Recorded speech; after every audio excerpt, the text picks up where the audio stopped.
y'all, what's up? I'm Sabrina and welcome back to my book nook. Okay, so first things first, guys, I got a new bookcase.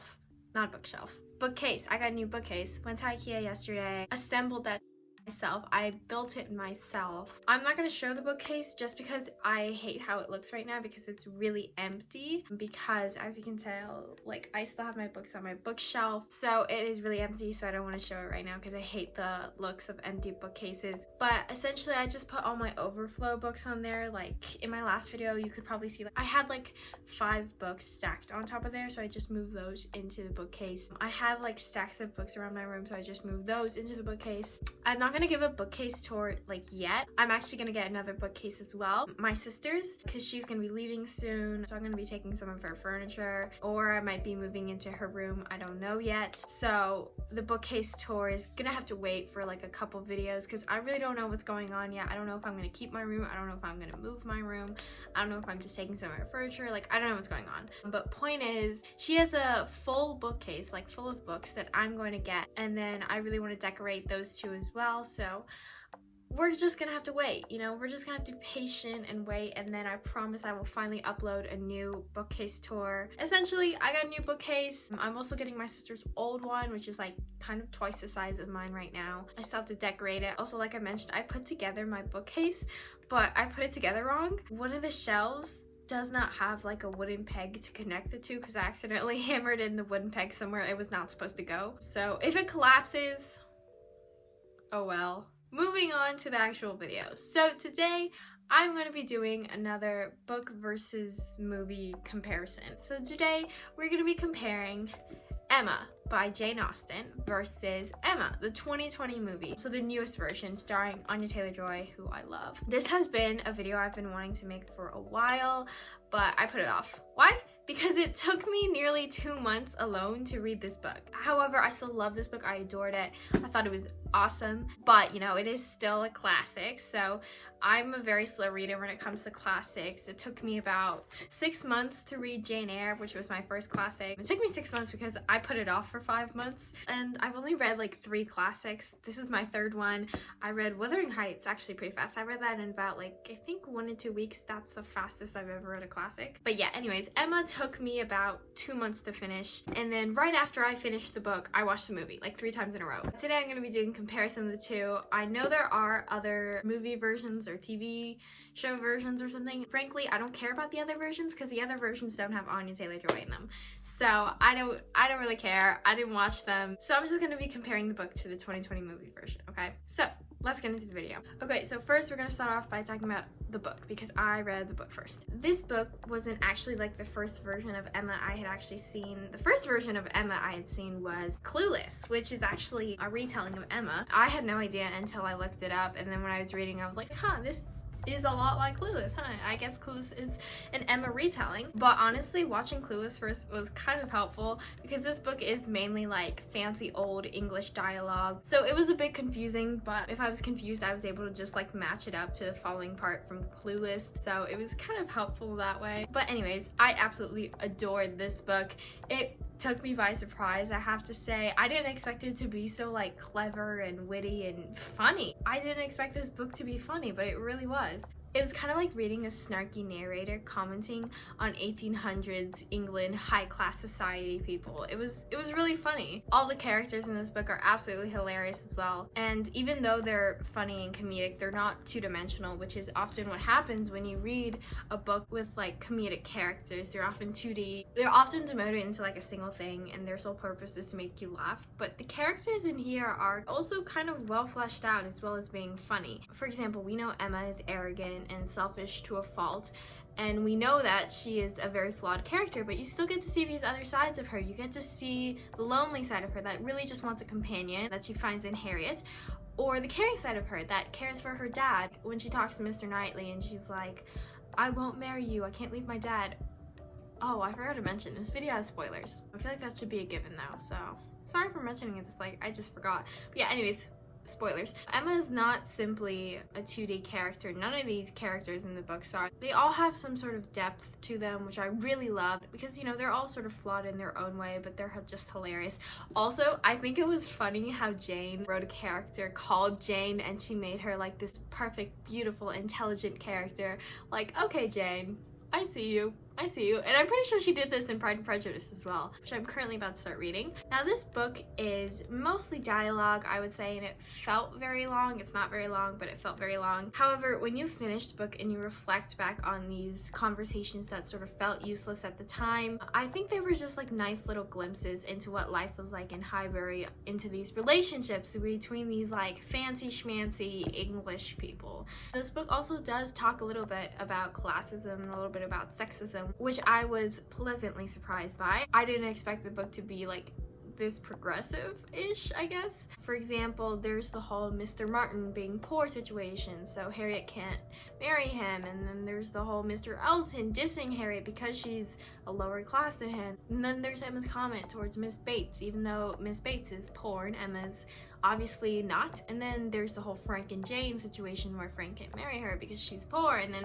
there's Emma, who admits she doesn't want to marry because she is already an independent woman who's basically running Hartfield by herself. She doesn't need a husband. And I love seeing this book that was written like a long time ago, not super long, you know, a long time ago, with a female protagonist that is strong and independent. Like, I didn't expect that, and I was very pleasantly surprised by that. Also, I just have to say, during Mr. Knightley's love confession scene, I was literally kicking and squealing. I'm not even kidding. I was like on my stomach, kicking my feet in the air, squealing as I was reading his love confession scene. I think that is like one of the best love confession scenes I've ever read in any book ever. I knew they were gonna end up together or whatever, but it was still, I loved reading the love confession scene. Throughout the book, you see Mr. Knightley, who is this sort of very reserved character, and he just like confesses all of his feelings to Emma, which I love seeing. It was awesome. And that was one of the things I loved about this book. It balanced drama and comedy so well. Most of the book is very lighthearted, which is why the like actual intimate and important scenes in this book really impact you more, because you know the characters really mean it.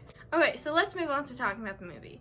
Alright, so I watched the movie right after reading the book, like right after, and I have to say I love the movie. It fit the book perfectly. Anya Taylor-Joy as Emma, perfect casting. She was literally who I pictured. Same with Josh O'Connor as Mr. Elton, although I had to say Josh O'Connor was the perfect casting, but like not in the way I was expecting. I was expecting Josh O'Connor to play Mr. Elton in more of a pretentious, douchebag sort of way, like how I pictured Mr. Elton in the book, but instead Josh O'Connor portrayed him as this very weird and smiley creep who was simultaneously the worst and best character in the movie, and I have to say I loved his portrayal. I thought it was hilarious, especially given the tone of the film, but I really was expecting more of like the way he played Prince Charles, like sort of like an asshole sort of way, not this like smiley creepy airhead, but I loved it. I loved his portrayal, so I still think it was the perfect casting. Especially his like temper tantrum in the carriage scene, that was hilarious. I love that. A lot of the characters in the movie were not necessarily how I pictured it, but I still loved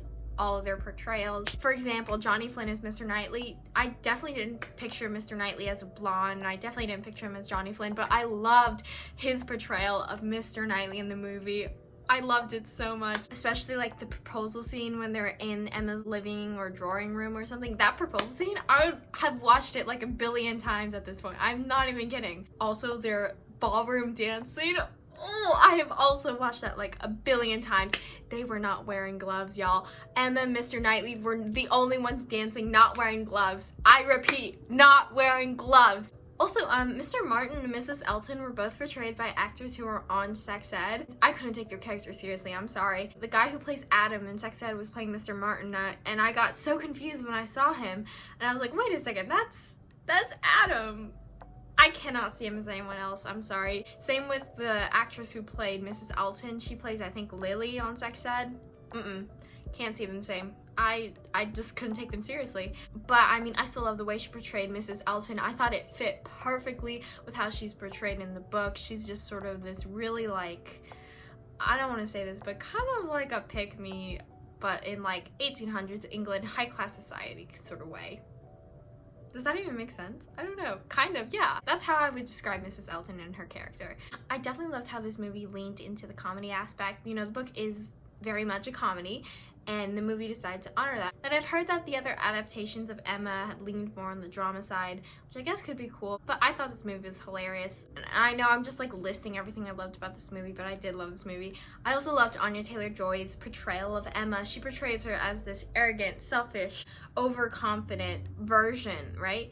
And that's essentially what Emma is. She is a flawed character. She is arrogant. She is sometimes oblivious to the needs of others, and Anya Taylor-Joy portrays exactly that. She doesn't try to sugarcoat her character. She doesn't try to make you like Emma, which is why when Mr. Knightley gives her that dressing down after the whole incident with Miss Bates is so good. I love that scene. I love it. I love it. The point is, I love the movie, even though it did cut out a lot of the parts from the book, so it isn't like as in-depth as the book goes, really only maintaining the important scenes. And I love how the movie also matched the whole lighthearted tone of the book as well. Finally, let's discuss book versus movie. Which one is better? Okay, so first off, the book and the movie are very intertwined for me, because I didn't mention this earlier, but when I was reading the book, I also listened to the Emma soundtrack, and so the two are just really like tangled up for me. By the way, amazing soundtrack. I love the soundtrack. It's so good. If y'all read Emma, listen to the soundtrack while you're reading it. It literally immerses you into the book. However, one thing I liked more about the book was that you were able to interpret the characters the way you want to. You know, don't get me wrong, I loved all the actors and their portrayals of the characters in the movie. I thought they all did a very fantastic job, but for me, some of the characters and their aspects I pictured very differently than what they were in the movie. Again, even though I love Johnny Flynn's version of Mr. Knightley, I pictured Mr. Knightley in the book very differently. I pictured him, first off, not blonde. I pictured him to be more, sort of like more reserved, more stoic. Like one of those strong but silent types, you know, the ones that like keep their feelings hidden and push them down until, you know, they finally reveal it to the one person they love most. In the movie, you also get to see some of Mr. Knightley's perspective. Like he's way more over dramatic in the movie. Like he literally breaks down on the floor because he realizes he's in love with Emma, which by the way was hilarious, but not how I pictured Mr. Knightley. I love both versions. I love the book version of Mr. Knightley. I love the movie version of Mr. Knightley. But I think one of the great things about reading Emma, the book, is that you get to interpret the characters the way you want to, which sort of goes for all books versus movies. Yeah, you know, the book is just better in that aspect. It lets you figure out the characters and how you want to view them, whereas the movie decides the perspective and how you're supposed to view the characters. So I definitely prefer the book in that way, where it lets you interpret the characters how you want to. However, I would say that the movie does a better job conveying some scenes on screen. And I mentioned this in my video of Perks of Being a Wallflower, book versus movie. There are some scenes that just translate better on screen. For example, the ballroom scene between Emma and Mr. Knightley. Whew, I have watched that a billion times. Way better in the movie, way better. In the book, you just sort of get like a line or two about how they dance together, and you can imagine it all you want, but it is a totally different experience watching it on screen. So I would definitely say the movie is better in that aspect. So I would definitely say the book and the movie each have their pros, they each have their cons. But if it comes down to it, if it comes down to which is better, I'm gonna have to say the book.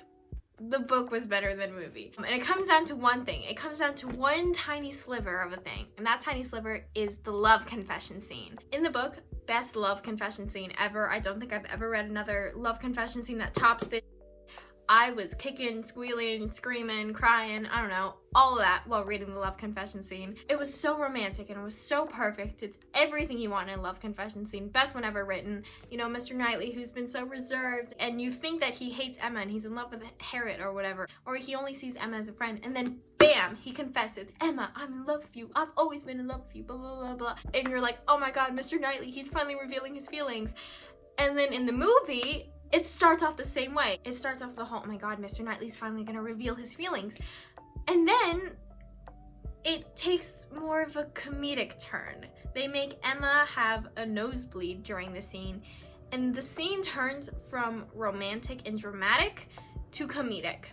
Now, don't get me wrong, I still love the love scene. I still love the love scene in the movie, but making it comedic? Why? Why would you do that? It was the perfect dramatic love confession scene, and then they just decided to make it a funny scene instead, where Emma gets a nosebleed and there's a bunch of whole like yelling and miscommunication and just I mean, I still love the movie confession scene. Like I said, I've said this several times, I still loved it, but I don't really like the whole comedic take thing. I wish they would have kept it dramatic and as impactful as it is in the book. And so that tiny decision is sort of what leads me to say the book is better than the movie, because of that detail. But honestly, that reason also comes down to interpretation. The director, I'm pretty sure Autumn de Wilde, saw that scene and realized she can make it a funny scene, right? However, I would have preferred a dramatic love confession scene. So again, that's the great thing about the book. It's all about interpretation. It's all about how you view it, about your perspective. So yeah, ultimately, I would say the book is better. It definitely does take a bit longer to get through, but I would say it's definitely more worthwhile. You're more immersed into the world. You're more connected to the characters. I would say that the book is better than the movie, but only by like a tiny bit, okay? Because I still love the movie. I love the movie so much. And if it comes down to it, I would probably rewatch the movie like 5 times before considering reading Emma again. Not because I hate the book, but because it just takes me so long. Like, it is a commitment if I decide to read this book, so I would rather just rewatch the movie. However, I do still read the love confession scene from the book nightly, so let me say that. Ha! Nightly. Oh, that was not funny. Okay, that is pretty much everything I want to say. If you watched this entire video, thank you so much. If you liked it, give it a thumbs up. If you didn't, don't. If you really hated it, give it a thumbs down. Again, thank you so much for watching, and I'll see y'all next time. Bye!